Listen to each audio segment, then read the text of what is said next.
All right.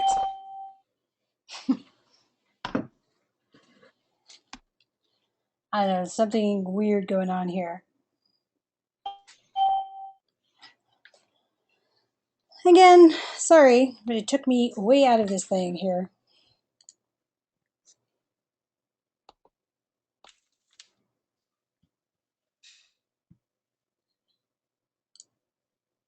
So again, sorry, can you hear me? I hope. All right, yay. And can you see my desktop? Okay, cool. Yay. All right, I'm not even going to go back to that website. I'm having really, really bad vibes about that. So we're just going to go on about the differences between web versus print.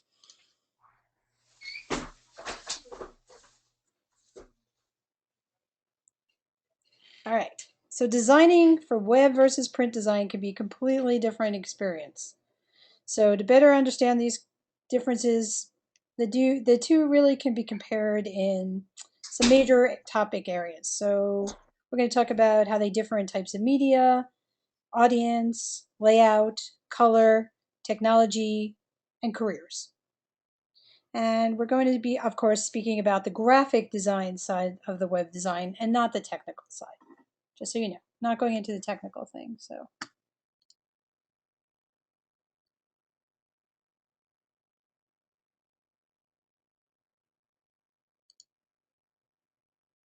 all right. So, before looking at the actual differences in design, it's important to know what type of work you might find yourself doing in each field. And of course, the list can go for both, can go on, but the basic difference is that when designing for print, you'll end up with a finished product that someone can hold in their hand. You know, the whole printing thing we just talked about. And when you're designing for the web, you'll generally work on an ever evolving piece viewed on a computer display. So for print, magazine advertisements, product design and packaging, business cards, logos. These are just some of the examples of that. Of course, some of your logos, of course, will appear on a website, but going through. And for web, standard HTML websites, these are still done, but not, Flash is still trying to make a whole comeback with Adobe, but that's another story, and we'll have to save that for another time. Email newsletters, email advertisements. I'm sure everybody's gotten that right in the mail. And actually, hold on one second. There we go.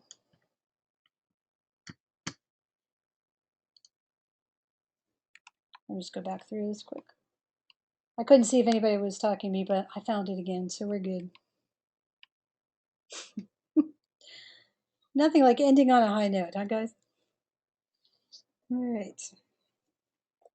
All right, so after types of media, who's our audience? So when beginning a project, it's important to think about the experience of your audience, which differs greatly between print and web design. At the most basic level, the web is interactive and print pieces are usually not. So in print, you are trying to get your audience to stay on a page long enough to get a marketing message across. You're often faced with a limited area in which to achieve this, such as, let's say, a one-page magazine ad. And in some cases, you're trying to catch their attention and have them dive deeper into your product, as with a book cover or the first page of a brochure. And one of the benefits of print design is that you're dealing with a physical product, so physical properties such as the texture and shape can help you achieve your design goals. And as an example, paper companies will take out magazine ads printed on their own paper, allowing the audience to feel the weight and texture of their product. Usually that's in a more audience segmented publication. And on the web, you're generally trying to keep your audience on a specific website for as long as possible. The amount of pages to work with can be unlimited, So you kind of tease the audience with snippets of content to entice them into clicking further into your site. Clear design, buttons that users click to get to the sections of your site, animation, sound, and interactivity all come into play and are a lot of fun to create as well.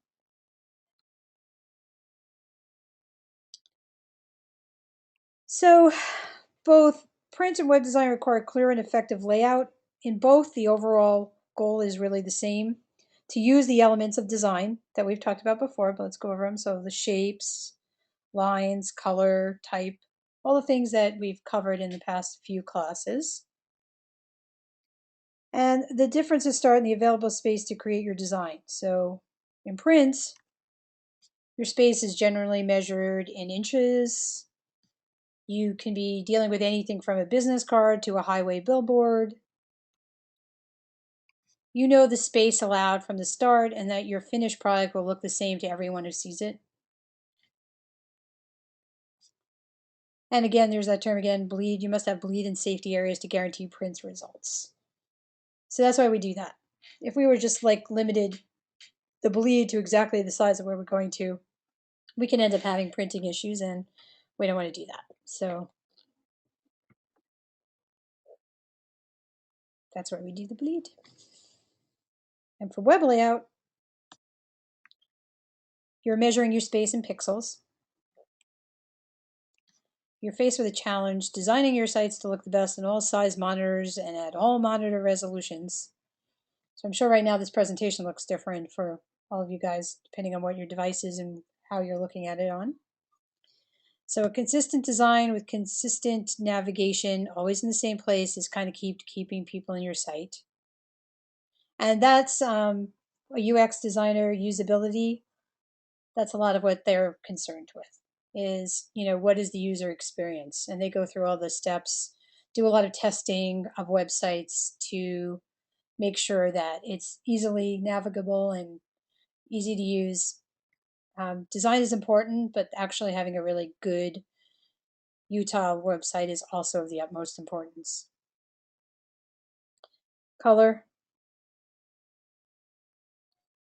So dealing with color can be very tricky in both print and web design. So it's important to understand those color models and spaces we touched upon. So when I was talking to you before about, when I've told you about RGB, CMYK, and the HSV, which is that hue saturation value, touched upon that. So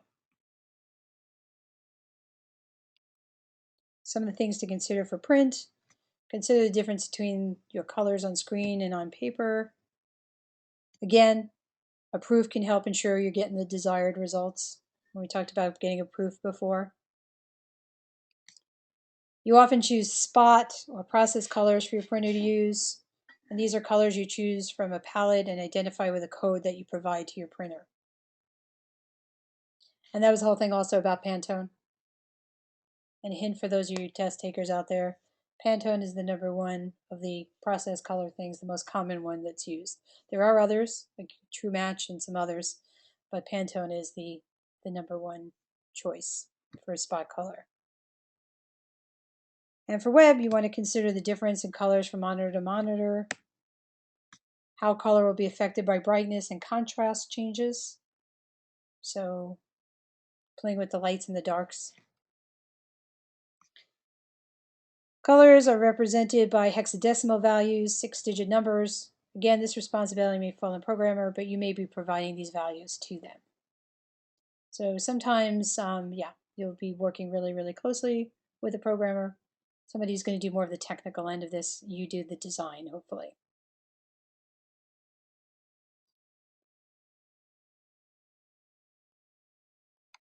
So technology, keeping up with the latest technology is necessary in both print and web design. So for both, it's important to work in the programs that we've started to talk about and that you're going to go get to learn further, yay, such as Photoshop, Illustrator, and InDesign.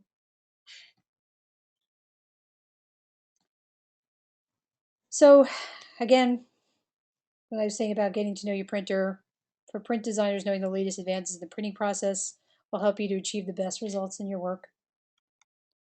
And for web designers, knowing what your programmer, if not yourself, can and cannot do will help you to provide the most effective designs.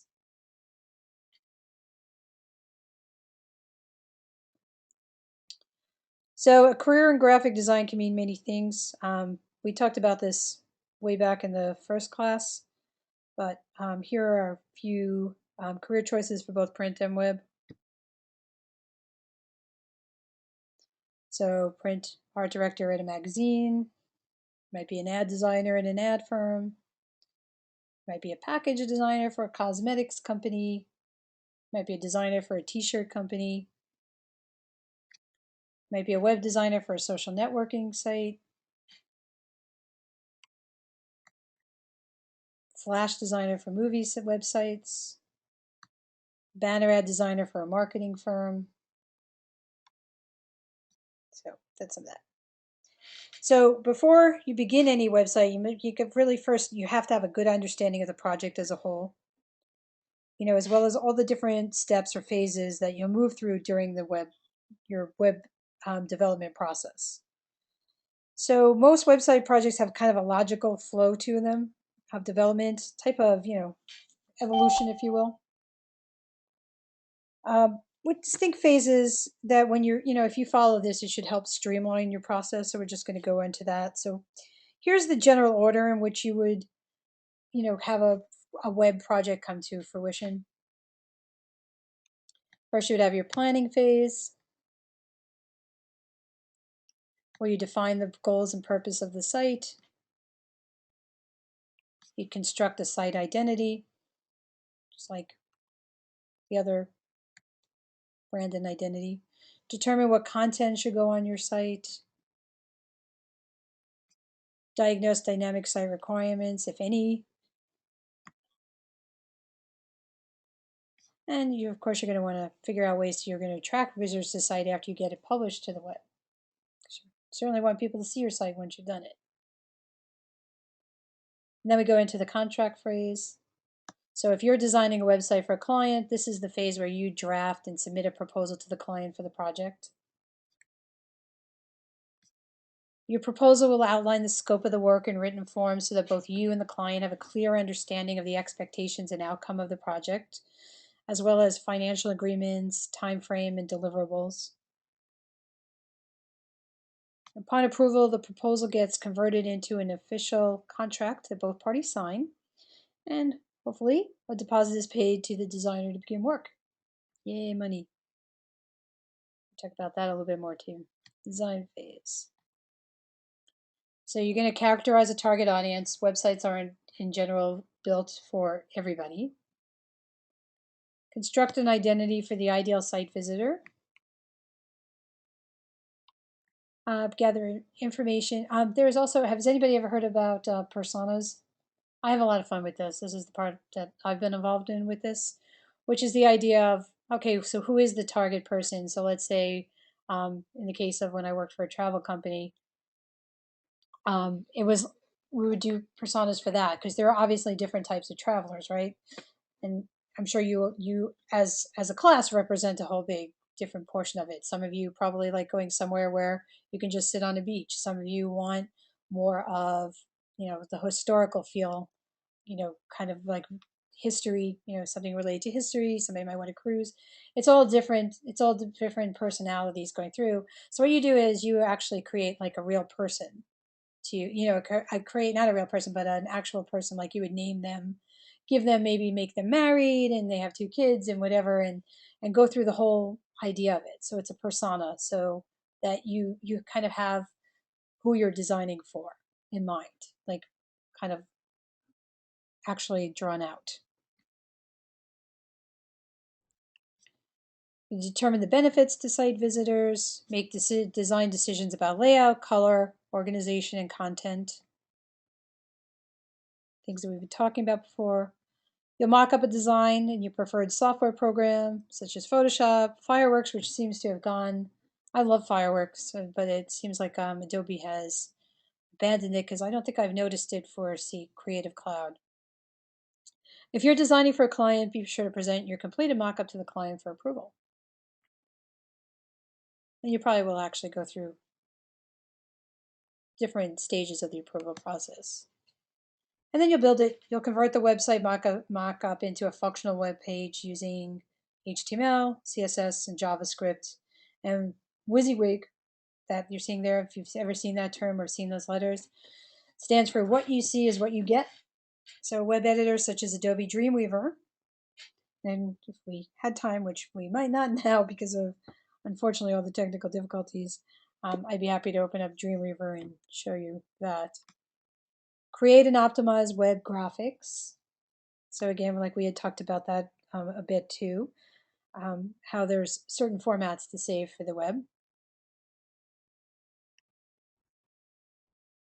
You want to organize the content in visually pleasing ways. Use the design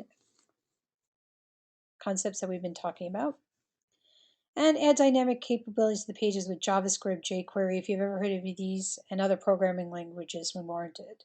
So you won't have to know this stuff necessarily, because you would hopefully have a programmer or developer, somebody else that you would work with who would handle the JavaScript, jQuery.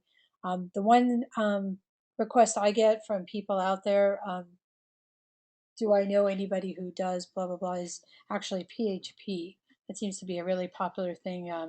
Somebody knows how to do that, because there's a lot of stuff. They could do some um, pretty important things when building a website, knowing that.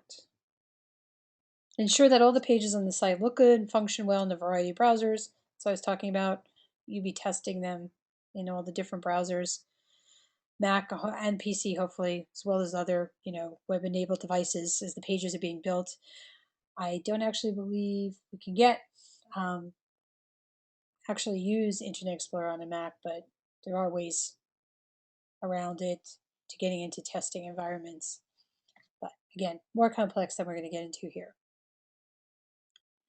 Then you'd have the testing phase, where you test the design on a remote host or testing server in the most popular browsers, browser versions on the Mac, PC, and blah, blah, blah, all the different platforms. And those operating systems are going to change and at a variety of the resolutions. You're going to test on web-enabled devices, because you want to see how your website looks on a smartphone and a tablet.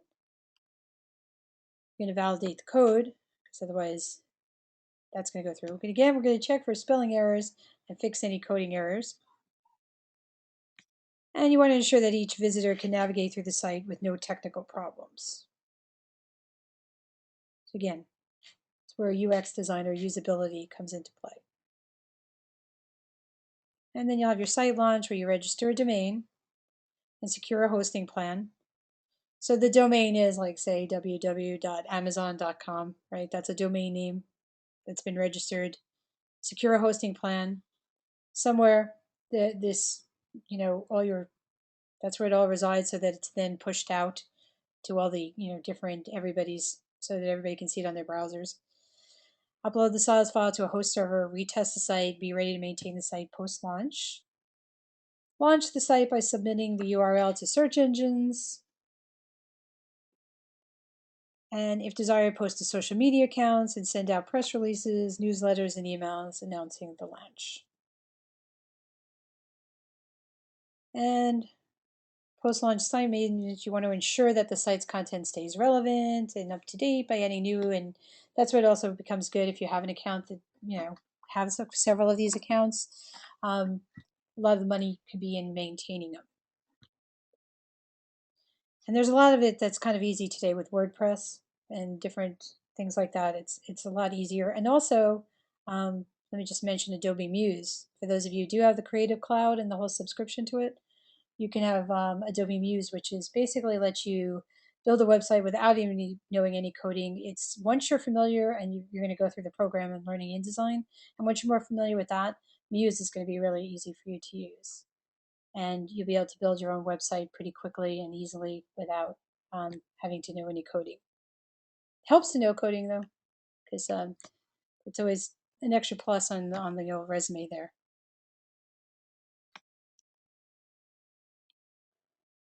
So, internet versus the web. Two terms that are increasingly used interchangeably. Basically, though, the internet is a network of connected computers. So no company owns the internet. It's a cooperative effort, and it's governed by a system of standards and rules. And the purpose of connecting computers together, of course, is to share information. And there are many ways that the information can be passed between computers, including email, file transfer protocol, which is, if you've heard the term FTP, and many more specialized modes upon which the internet is built. These these standard. Oh, sorry, I lost my voice for a second there. These are standardized methods for transferring data or documents over a network, are also known as protocols. And the web, which originally was called the World Wide Web, so hence the www and site addresses, it's just one of the ways that information can be shared over the internet. So it's unique in that it allows documents to be linked to one another using hypertext links, and thus forming the huge web of information, connected information. So the web uses a protocol called HTTP, which is Hypertext Transfer Protocol. And that acronym should look familiar because it's the first 4 letters of nearly all the website addresses. So see that there.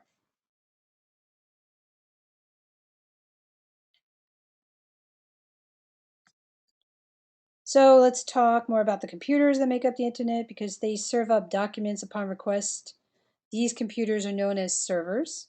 So we've heard that.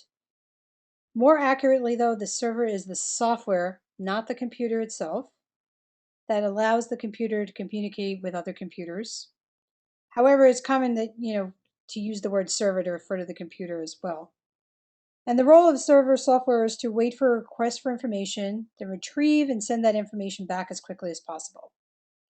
There's nothing really special about the computers themselves. You can picture anything from a high-powered Unix machine to just your average personal computer. It's the server software, though, that makes it all happen. So in order for a computer to be part of the web, it must be running special web server software that allows it to handle the HTTP. So web servers are also called HTTP servers. And every computer and device, modem, router, smartphone connected to the internet is assigned a unique numeric IP address. So if you ever heard that term before, IP stands for Internet Protocol. And all those numbers, though, of course, would be kind of boring or confusing if we had to just type in numbers, right, for the different websites. So fortunately, the domain name system came into play.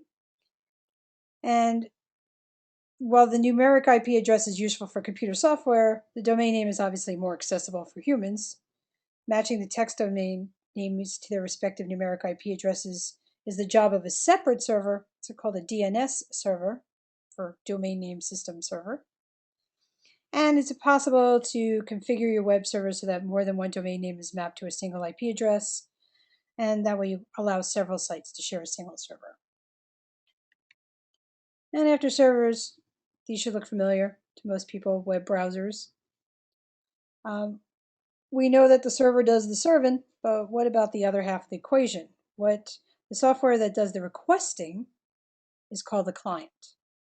So people use desktop browsers, mobile browsers, and all those other assistive technologies such as screen readers to access documents on the web.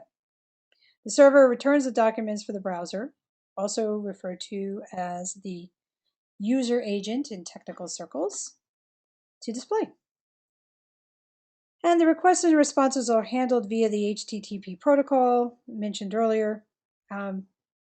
And although, I've been talking about documents, and I'm using quotes even though you can't see me again, HTTP can be used to transfer images and movies and audio files and data and scripts and all those other wonderful web resources that commonly make up the website.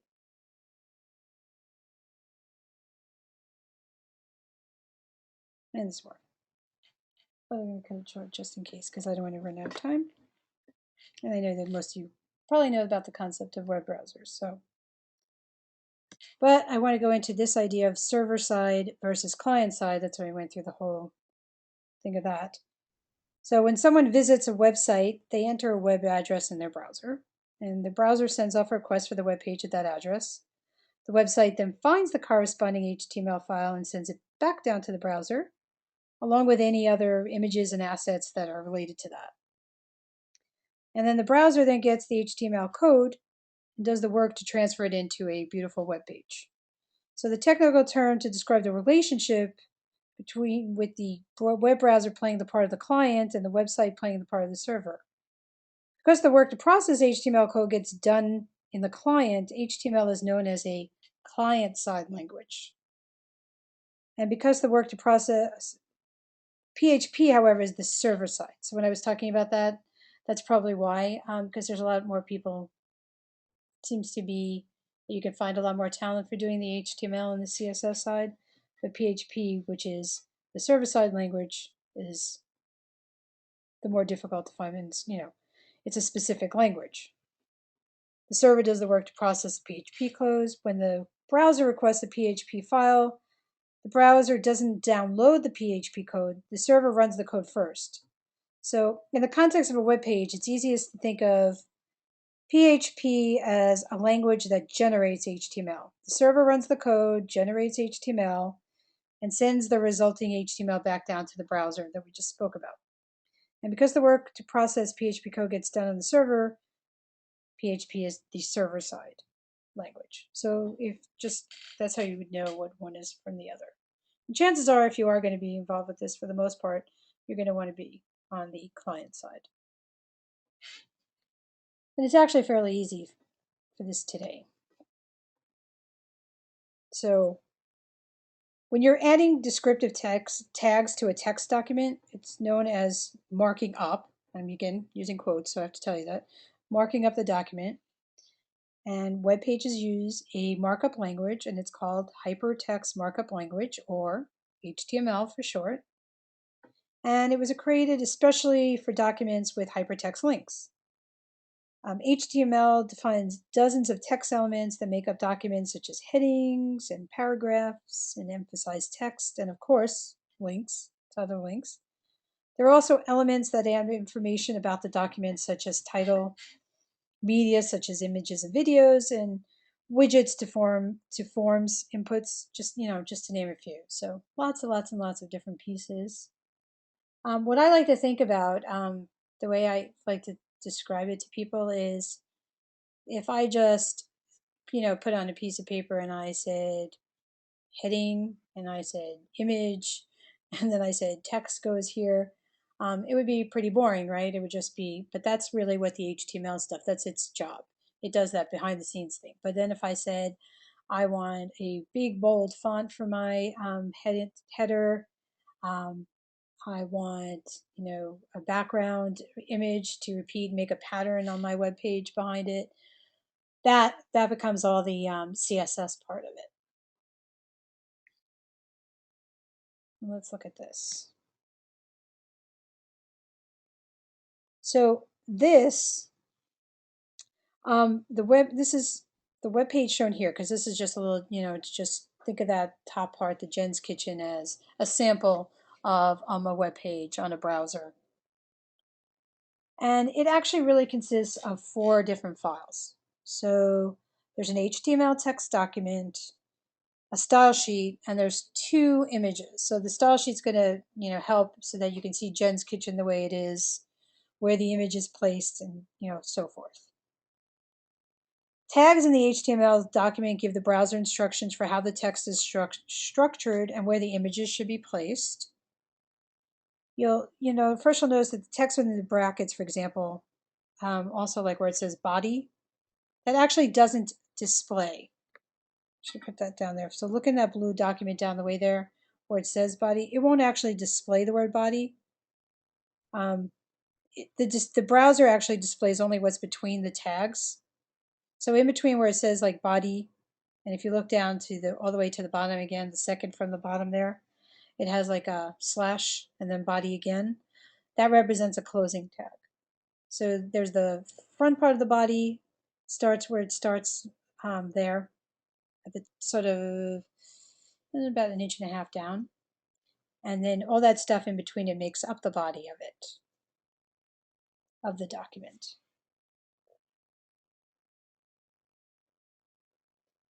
So the markup is hidden. The tag provides the name of the HTML element. Usually, like it's an abbreviation like H1, the H1s that you see there, um, indicates that text should be a level 1 heading. So it's like the biggest header. And it goes from like, I think H1 to either I don't know if it's like 8, but it's, if you looked at it, it would just be varying sizes of a document. It just helps to make things easier to just type in H1 and the computer knows it. By the way, you can also change it. It has kind of a default, but you use the CSS to change that default to what you want it to be. Some elements called empty elements, they don't have any content. Like in this example, there's an HR tag, which it just indicates an empty element that tells the browser to kind of insert a thematic divider here.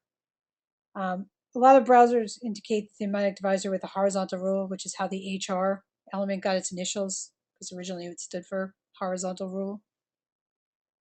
So it might help with this analogy. It might help you to think of the tags and the text as beads on a string, right? That the browser interprets one by one in sequence. So, for example, when the browser encounters an open bracket, and that's what that you'll see.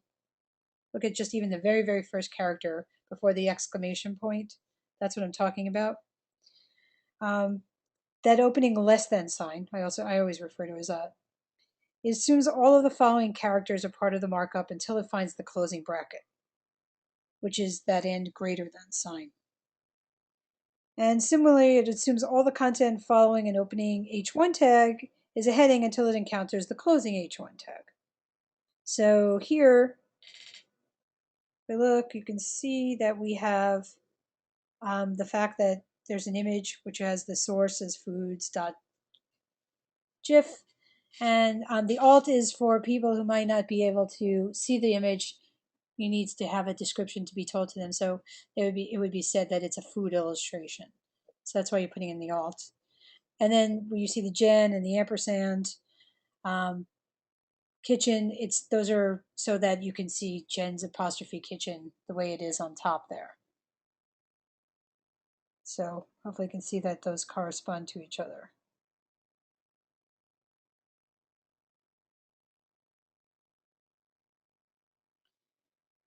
So you kind of need to, so what's happening when I'm talking about that, about it looking from the one tag to the other, what it's doing is it's how the browser parses the HTML document, using the term that. And you kind of need to understand how this works in some ways, because that helps you kind of do some troubleshooting if you end up having a web page that's not working. One of the first things you just want to look at. So to keep it clean, keep it good, you want to make sure, like if you end up doing some coding. And HTML5 has really simplified the process a lot. Um, it's got some really cool stuff to it in terms of, you know, you basically type in the things that you're talking about. There's a header tag, there's a footer tag, there's an aside, which is for the sidebar that you see on a lot of websites. So it makes it's a very kind of user friendly way to create stuff. So there are no pictures in the HTML file itself, so how do they get there when you view the final page? Well, the images are placed in the flow of the text with the HTML image element, and that's IMG. So you can see that right past the H1, a little bit down there, image source equals foods.gif, that's an IMG tag. And that tells the browser where to find the graphic, its URL. And when the browser sees the image element, it makes another request to the server for the image file, and then it places it in the content flow. And the browser software brings all the separate pieces together into that final page that we see. And videos and other embedded media files, those are added in much the same way. And the assembly of the page actually happens pretty quickly. So it appears as though the whole page loads all at once, even though it's actually, making its way through it. So over slow corrections, or if the page includes huge graphics or media files, the assembly process may be more apparent, as like some images lag behind the text. Hence, that's why we went into the detail of, if we don't remember it, hopefully you can, since I did record all the classes, except for that we lost half of this one today. then you can see that we talked about how to save images, the reason that we had to try to make the images be as small a size as possible, because if they are too large, it is going to hold up the way a page is loading, and that can end up being a problem, especially for people with short attention spans like myself, who are just going to move on. So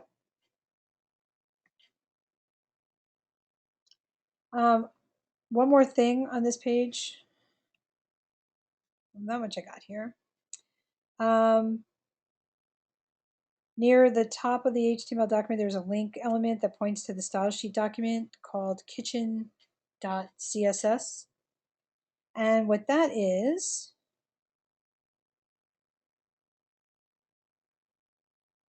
let's do that. So here we go. This is the CSS, this is the style sheet. And it includes a few lines of instructions for how the page should look in the browser.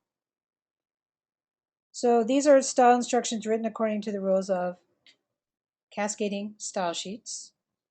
CSS allows designers to add visual instructions, again, what I mentioned before about the document's presentation, to the marked up text, which is the document structure in web design terminology. And that's what we get here. So you can see it says body and it says font. Normal, Verdana would be the font that's used here. H1, the font is italic. George is the font. Color is to get that greenish color that you got here. Image, it's saying we need a little bit of margin, some space around it so that it's not bumping directly up against the header. So it's all these details that you would be learning when you're doing, web design. And this is obviously a very simplistic example, but kind of good for people who are just hopefully getting to know that, see how it is. Well, social media would be a class on its own, but since we are talking about that, let's just go in, let's dive into one of the most popular social media sites, Facebook, and designing for Facebook. Because they used to be resistant to advertising, but not so much now. You weren't allowed to use your profile area as an advertisement. That meant no calls to action, no websites, no address information. But since March of this year, you're able to do so. So now the only restriction is that cover photos cannot contain more than 20% text. So you don't want something that's really, really just like, well, it keeps going. It's not really that huge a space. And we talked about the advantage of white space, so we don't really want to cover it with text anyway. But that's the rule, is Facebook states that cover photos may not include more than 20% text. But it is worth noting that the 20% text policy, it doesn't apply to pictures of products that include text on the actual product. And I have an example of that so you can see what I'm talking about. But there are obviously products that have text on it. That's not going to count against you when you're doing this thing. So anyway, let's just quickly look through some of these.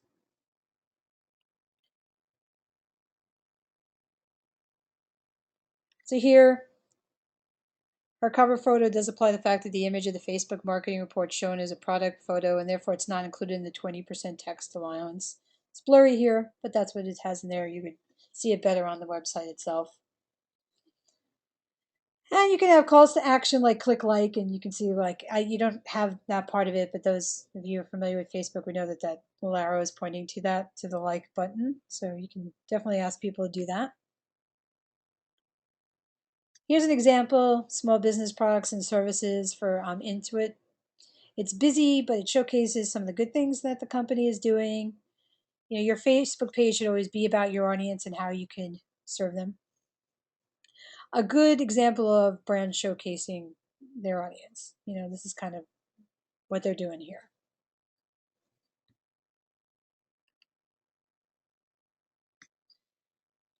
This marketing solution, this company does a great job of calling attention to the freebie that they feature every month.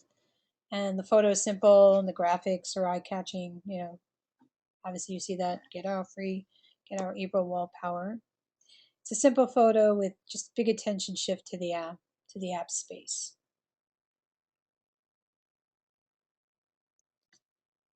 Realtors, this is really good for them. As the new real estate, you can have your phone number on the cover photo, and obviously it's a smart idea for a local business like a realtor to have their phone number and information on there.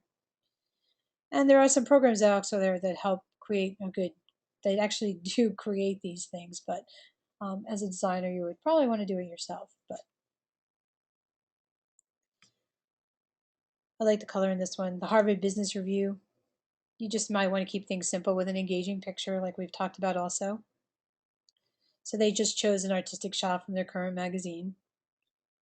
And make sure you caption the photo, though, tell more about it, and possibly include a link to your website, because that's still the point here. We want to draw traffic. We want to direct traffic to our websites.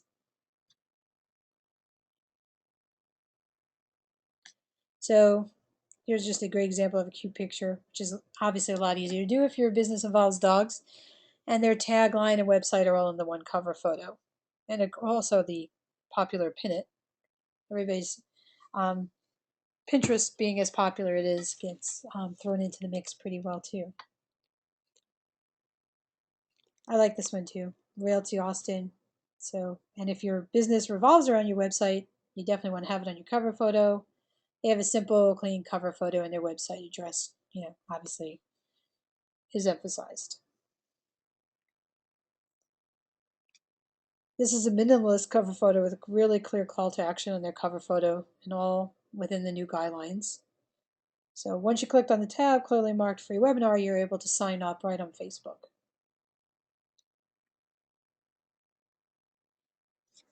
This one's, I think, might be a little outside the 20% rule, but I had to show it because it's cool and it could easily be made compliant with some shifting of the text because it's, also good job of, click here and you go to the new thing. Okay, moving right along. So you've gone through this whole thing. What do you want to do? So really, there are 5 essential skill sets kind of needed to go through this whole process. I mean, first, the first requisite is talent.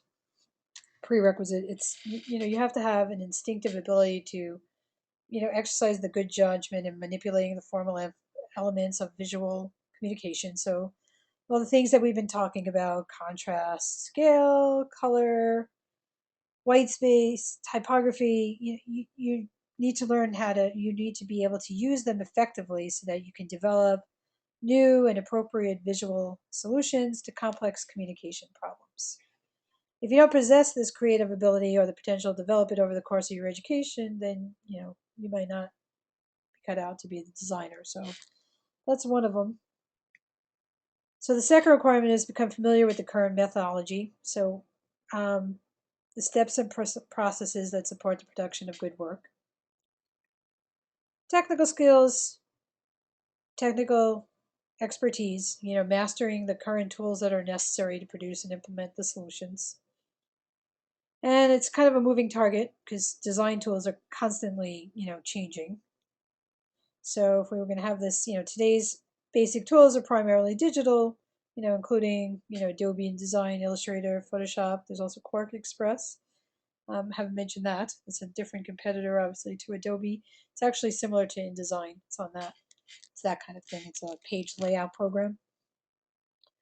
Photoshop, Acrobat, Dreamweaver, Flash. But 20 years from now, who knows?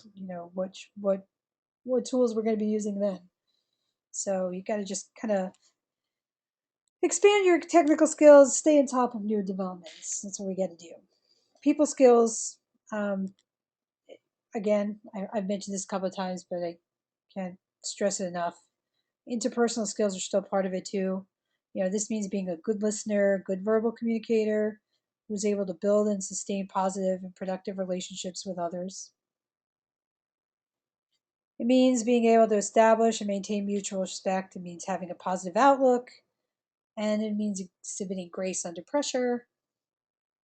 And these positive qualities will motivate others to seek you out. Coworkers will want to have you on your teams. Clients will want you on their accounts. career opportunities can be really, really limited for someone who's really perceived to be a lone wolf, defensive, territorial, uncooperative, or difficult to understand. So that's why I bring up the fact of, people skills. And finally, the final essential skill set for a designer is really business savvy. So in order to advise our clients, you need to clearly understand their business challenges, trends, and options.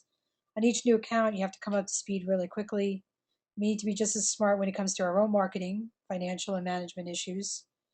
And business savvy is what makes, your career sustainable over the long haul. So, what's your specialty? The field of design is quite large. It spans many, many different discipline, and this kind of creates a bit of a paradox, right?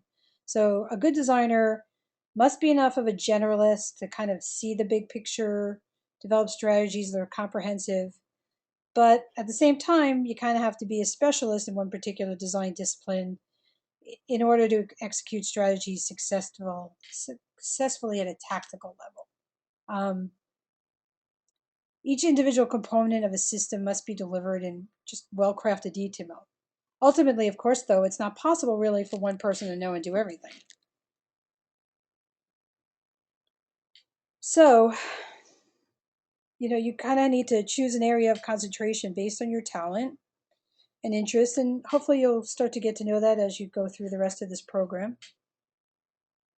And keep sight of how, your feet, how everything fits into your piece fits into the bigger picture.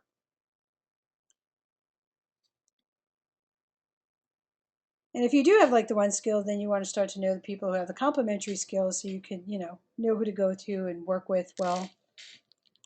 All really important. So I have other things about the places, but I'm going to skip over now to two things because I want to make sure that I also get into the review since I lost a couple of minutes there. This thing will be available to you so to go through. So what I was just going to go past is just the different agencies. And we kind of talked about that in the beginning. The fact that there are publishing houses and entertainment companies and just online businesses. There are just so many different outlets for you. So I just wanted to go through that again. But let me get out of here a second. Let's get back over to something. And you don't have to answer, but I would imagine that there would be several of you who would want to end up being freelancers. So I want to go over whether or not, freelancing is for you. You know, might have heard of like somebody, boasting about the life of luxury and plenty of time off and the freedom to work when inspiration strikes and not before. No control freak bosses and dream projects of their choosing. And then again, you might have heard about working all night to meet deadlines, stressing between projects, missing regular social contact, chasing clients who resist paying their bills. Um, so basically, I think though that the experience of freelancing kind of falls somewhere between these two scenarios. You'll enjoy the chance to chill out in front of the TV during the day if you feel the need. Yet you may have the occasional scare when you realize you don't know how you'll afford to eat next week.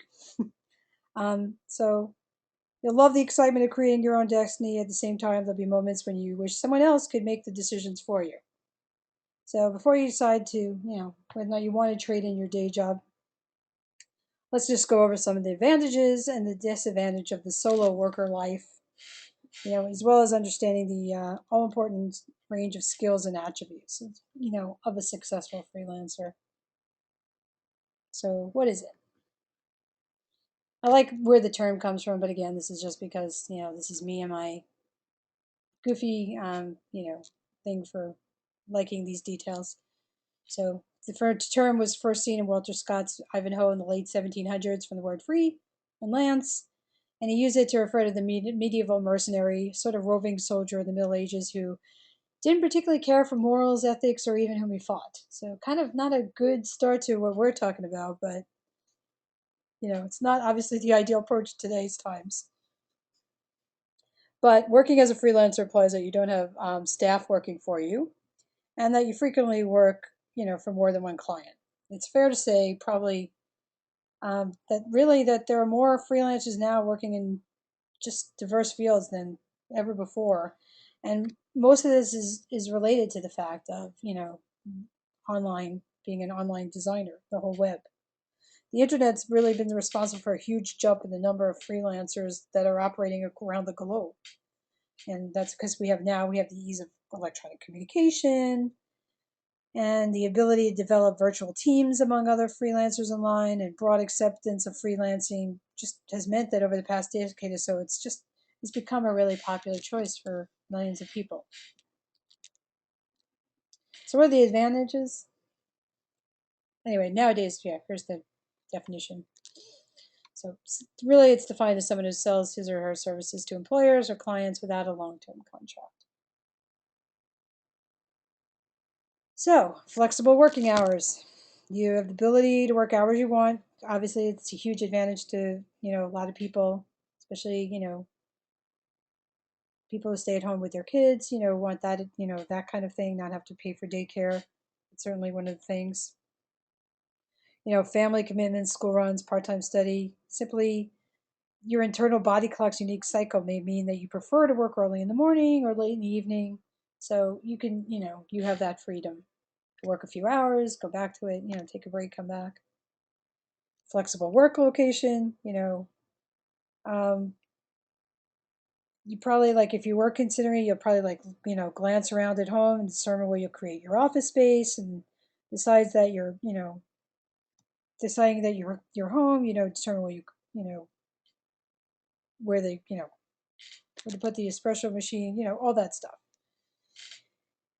Certainly it's highly desirable to have some space at home that's quiet and comfortable, interruption free, and conducive to work.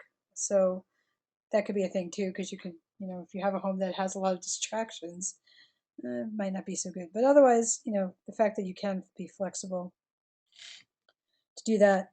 Some people go outside to other places where, I've done that before too, where I've worked with some other friends who are doing freelance. So, we met up at Starbucks and everybody's working together. So at least, get you, if you are working alone some of the time, at least gives you some social outlet as well.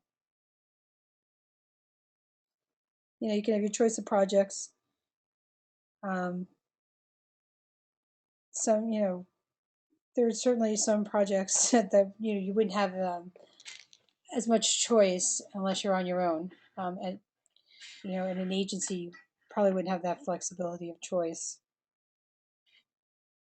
So you kind of have the autonomy to go after the projects that you want to work on.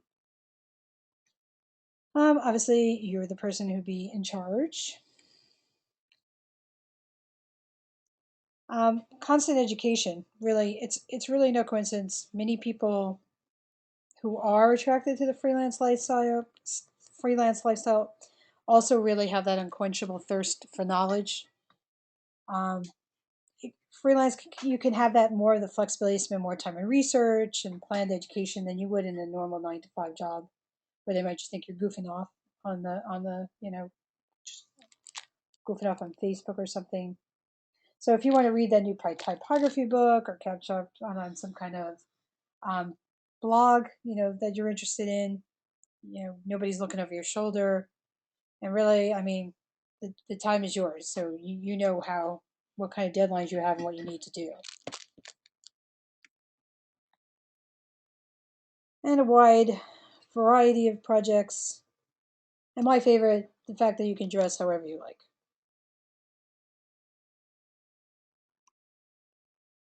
Now, the disadvantages,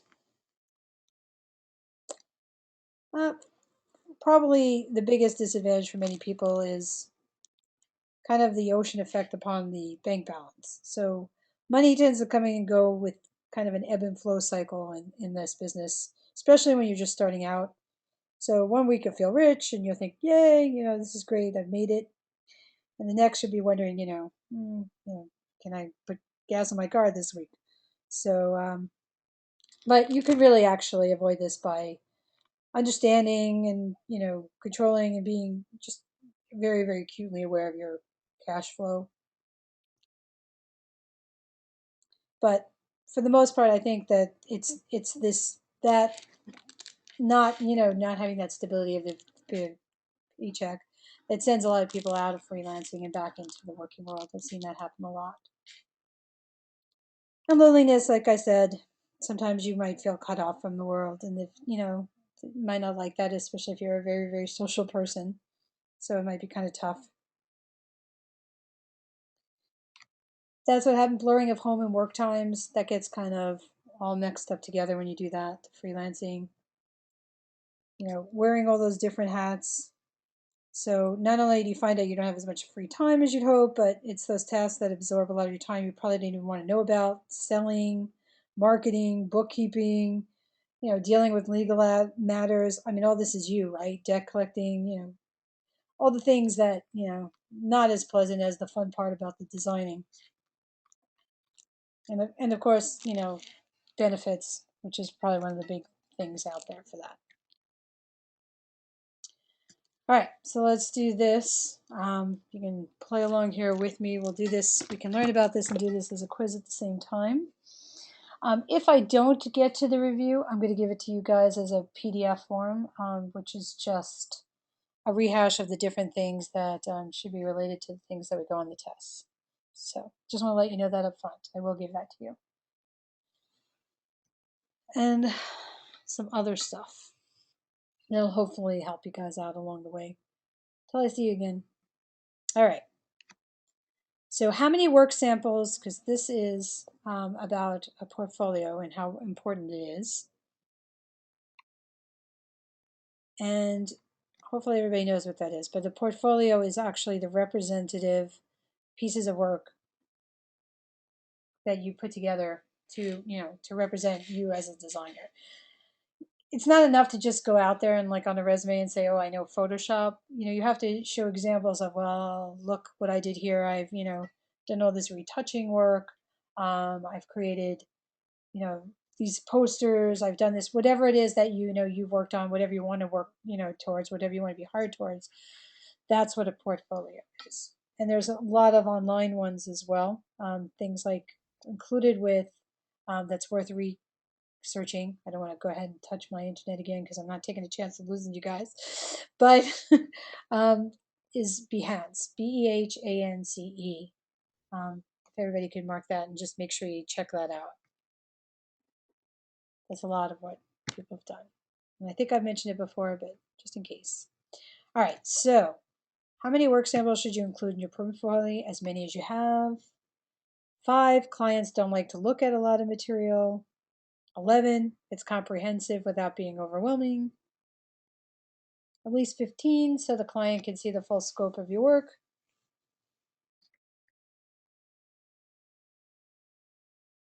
And well, A is not the best approach. If you only have 2 or 3 samples, you barely have a portfolio. On the other hand, showing a client everything you ever did in the past 15 years is kind of cruel and unusual punishment. And although you probably don't want to drown the client samples, 5 pieces would probably not be sufficient to showcase the breadth of your talents or the range of the clients you served. So it's an odd number, but a magic one according to a survey of advertising and marketing executive. And this is all done, by the way, by the Creative Group, which is a really well-known talent agency. And there's a group in Dallas too. And they expect to see an average of 11 pieces in a portfolio and typically know whether someone's qualified after viewing 9 pieces. More is definitely not better when it comes to portfolios. If there are too many samples, your portfolio might seem disorganized or unprofessional. All right, let's see what you think for this one. Which is the most important to a client or employer when reviewing your portfolio?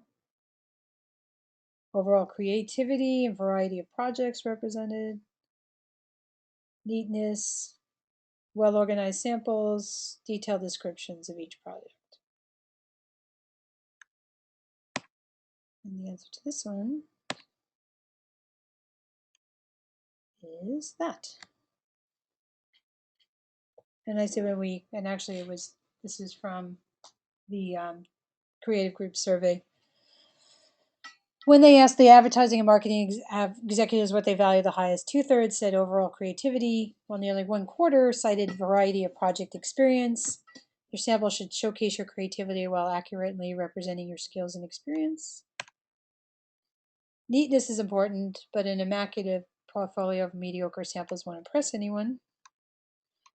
Close, you should organize your samples. This is especially important with a digital portfolio, as the ease of navigating a website will make a big impression. Creativity and experience, however, play an even bigger role in hiring decisions. And be careful, for each sample, you should include the client's name, your role in the project, the software utilized, in a sentence or two describing the project's importance. Anything more is excessive. All right, this is the important one to you guys.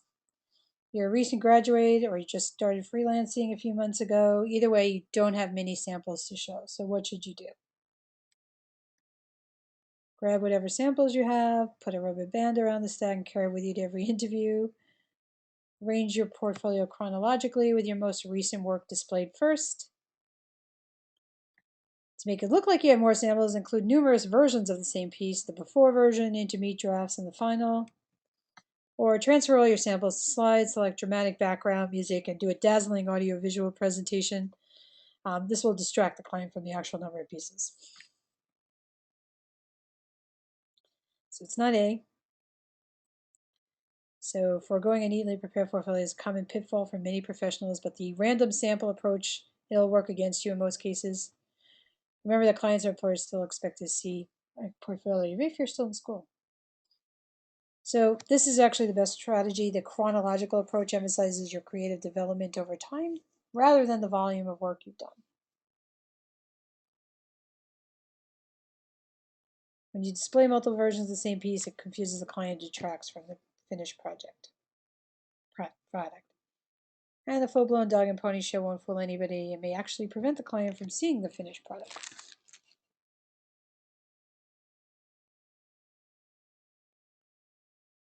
All right, let's see how much more of these to do. Should you use the same portfolio? Yes, it's easy to put together. Yes, but arrange the order of the samples. I'm kind of rushing through it more because it's already 25, and I'll stay over a couple of minutes to make up for the time I lost, but I just want to make sure because you guys can go through this on your own when I upload the presentation. And actually, I think I have to still do, yeah, I have to put the PDF, I believe, version of last week's in there as well. So I'll certainly do that tonight. I'll put last week's class in the PDF version and this week's class. Let's just finish this one. No, you need a different portfolio for every perspective. Employee, client, employer. No, you should develop a basic portfolio that can be customized to showcase the work that would be most relevant and interesting to the client or employer. Let's just show that again. So always include your strongest piece and mix and match other work samples depending on the client's needs. It's kind of like also you want to do that with the a lot of times with a cover letter, a resume if you can even, is gear it more towards the job that you're applying for.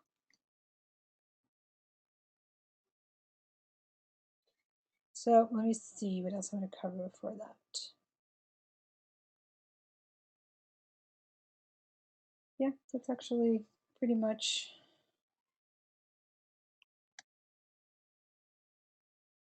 it's just more stuff for that. And then I have at the end of here, let me just show you what else you can go through.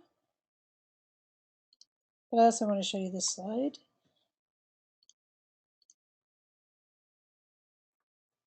So here was the, just you can see the graph of what was important to the group of like 250 advertising and marketing executives that the creative group surveyed. And you can see that it says 63%. And it's probably because, like you said, there's a physical thing for them to do.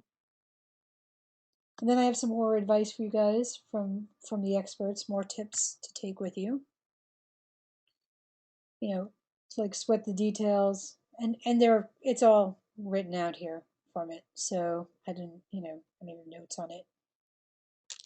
Chicago Manual of Style, by the way, it tells you like the right ways of, what should be italicized, capitalized, all those kind of fun grammar rules. So that's what that's about. So this can go through that. Let me go through the review thing real quick, and I'll give it to you. Let me go through it.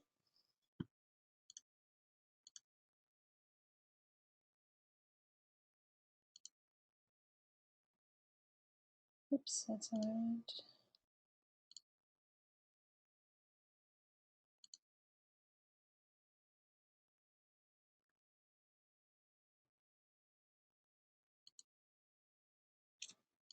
All right.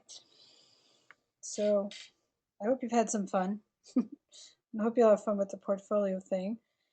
And I also need to remember there's, like I said, there's a whole list of some websites and helpful books and things like that that I'll send on to you if you, whatever you want to do or not. I'll send you a PDF of like a bunch of links to interesting site. There's a fun site, say like, that, guess the logo that you can have fun with, see how much of them you can represent, you can understand by just the picture, just different things. Obviously, also more learning things, such as, the use of grids for websites, the use of wireframing, because there's a lot more detail obviously involved into the whole, website design creation. But let's go over some of this stuff, especially because of that'd be, an exam, and I know a lot of people get very concerned about that. So this is like kind of a summary of some of the stuff that we've talked about for the past, believe it or not, 7 weeks already. So a graphic designer, what is it? A graphic designer wears many hats, but here are two important defining characteristics. Needs to deal with clients and other designers, needs to be a good communicator. What does your design need to do? Are there issues? A graphic designer needs to solve problems. So a couple of hints in that. Choosing a typeface, we've gone into some detail about typography. And typefaces are one of a designer's most important elements. They're important for setting a mood. There are two types of fonts, serif and sans serif. This presentation uses serif font, so it's got the little extra pieces on there, the little feet.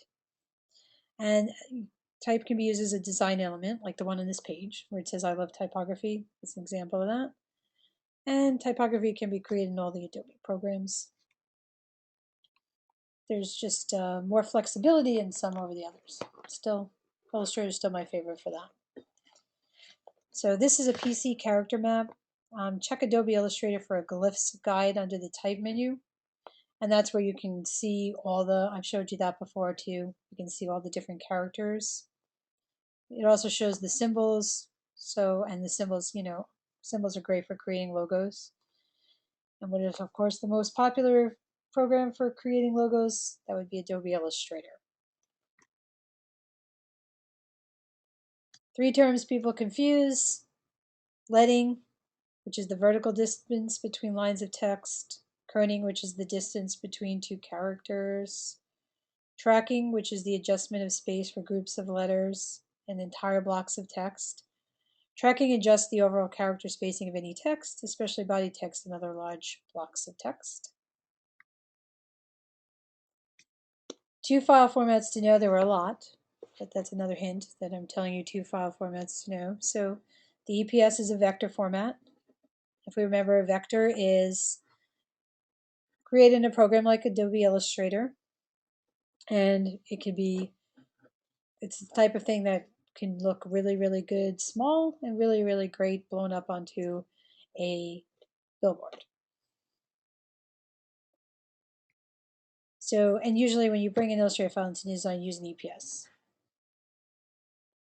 And if you bring it into Photoshop, it'll end up being rasterized, and the raster, it means that it's a picture. So Photoshop, we are limited by resolution of those files. So your images, like everybody has, has probably taken a picture with their phone, and depending upon how many megapixels your camera is able to do in your phone will depend upon how big you can get. You can blow it up and still be clear.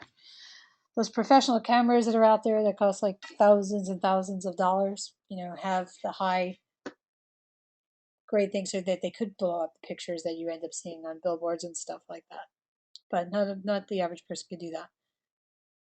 And TIFF is an industry standard for a raster or bitmap image. It can be saved in a variety of color formats and various forms of compression. And if we go back a couple, I've defined what lossless versus lossy is. And when placing a Photoshop image into design, TIFF is your best choice.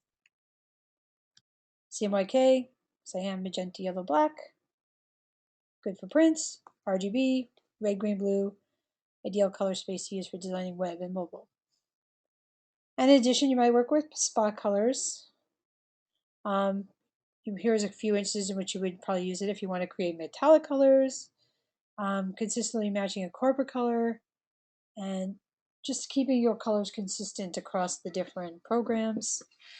And there are a variety of spot color systems, but you want to remember that Pantone is considered the leader of color matching systems, and it has the most recognizable name in the industry. So again, here we are. Here's the definition for that. The raster artwork is the tiny dots called pixels. And when it's sent to the printer, it's described as pixels per inch. The printer puts down ink where each dot is located. This results in artwork that loses resolution when enlarged. So Photoshop is a raster program, whereas the opposite is true for vector, as I've already mentioned. I go over this. You look at this in the thing on your own about whether or not, dots per inch versus lines per inch versus pixels per inch. And that's also in a prior thing, but put there. We didn't mention it, but desktop publishing is going to come up, something that is often used synonymously with graphic design. And Apple and the Adobe Creative Suite have increased the speed and volume at which work can be created. That's one of the great advantages of now that we've moved to the modern way of creating graphic design work. So as a designer, this means that you now have a lot more responsibility when it comes to aspects of desktop publishing, and what you need to do is supply the final work to a printer. So you have to worry about a lot more, think about like that pre-press that I talked about and so forth. And that's it. Stay inspired. I like to say that. So keep current about where design is going. Keep a resource. No, and an AI file is not an EPS. An AI file is the native, what we call the native file of Adobe Illustrator, and the EPS is a different format, and it will be the choice when you go to save as. It'll be one of the choices. You'll have a choice of PDF, Illustrator file, EPS. I think one other. Photoshop, forget it. There's a whole long list of what you can save Photoshop for. Feel free to check that out too, but you can save as a variety of things, and I'm sure you'll get into that. Believe me, you'll learn that more when you go through the Adobe Illustrator class. So, like I said, keep a resource inspiration file, keep a journal or sketchbook, join design-related communities like AIGA. I can send you information to that if anybody's interested.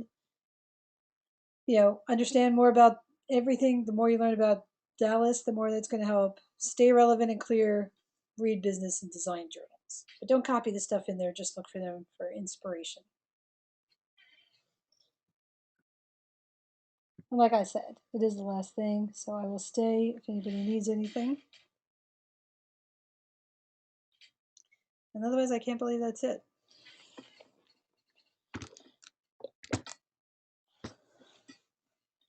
So I hope you guys have a great time with the rest of this thing. It's going to be fun.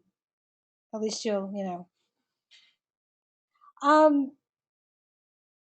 I think you have that's at your own pace. I don't think there actually is a thing, but they recommend that you take it quick. Yeah, I believe you do take it through the online system. Trying to remember.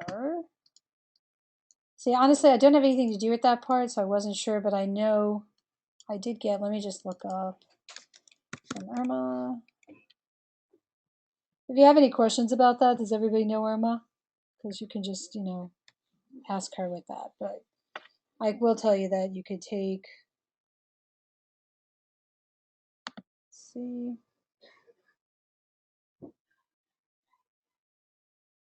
I know she wrote that.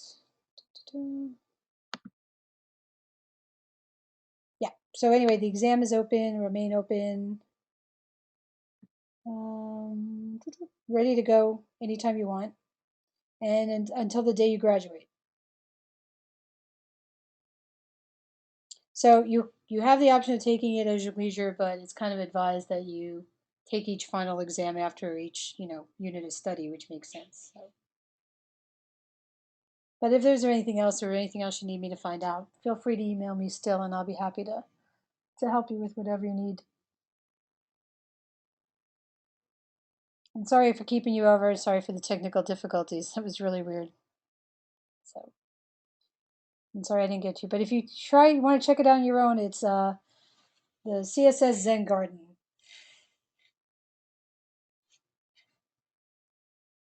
Stop the recording.